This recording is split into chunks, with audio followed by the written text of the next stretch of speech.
Friends, पौधों की अच्छी ग्रोथ के लिए, उसमें अच्छी मात्रा में फल फूल पाने के लिए सिर्फ फर्टिलाइज़र ही नहीं, पौधों का स्वस्थ रहना भी ज़रूरी है।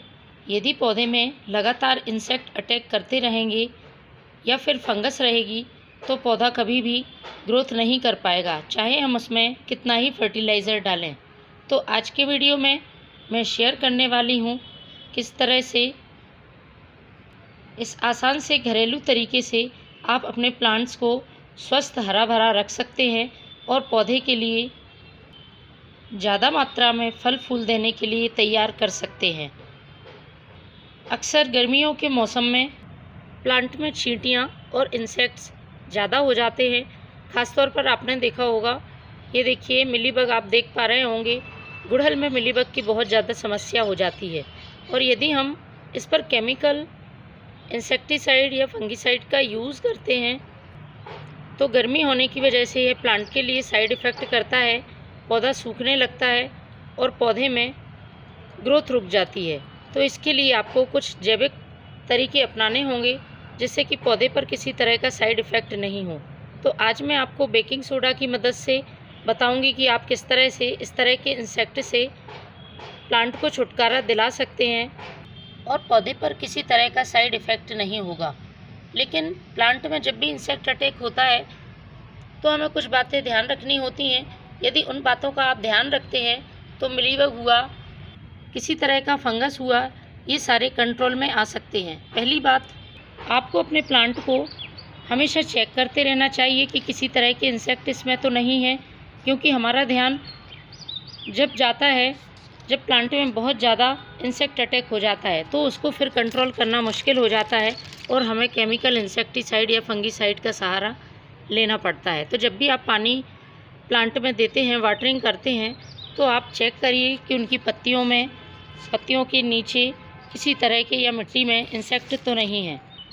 यदि आप शुरुआती दौर में इंसेक्ट्स को देख लेते हैं, जैसे कि इस गुड़हल प्लांट में यदि मिलीबग लगा है तो आप उसको कट भी कर सकते हैं, वहाँ से कट कर दें, क्योंकि ज़्यादा जगह में अभी नहीं फैला हुआ है।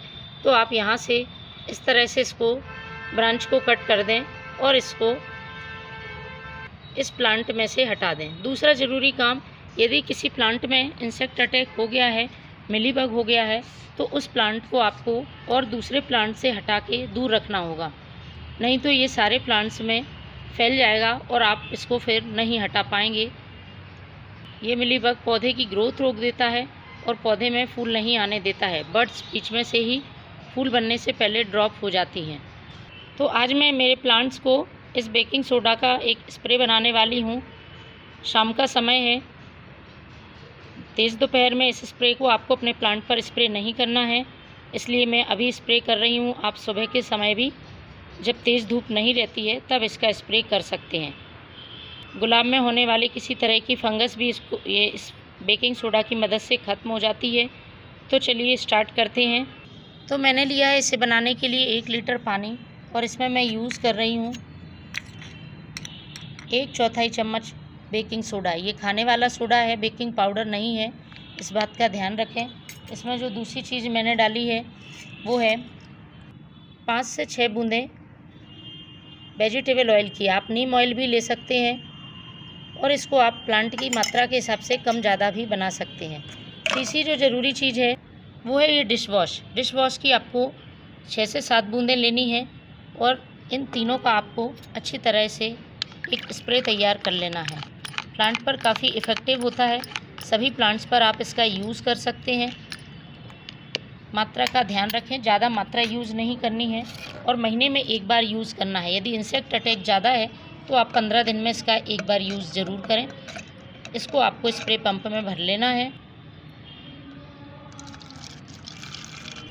इस तरह से मैंने इसको स्प्रे पंप में भर लिया है और आपको इसे अच्छी तरह से अपने प्लांट्स पर चारों तरफ पत्तियों के नीचे इस तरह से स्प्रे करना है।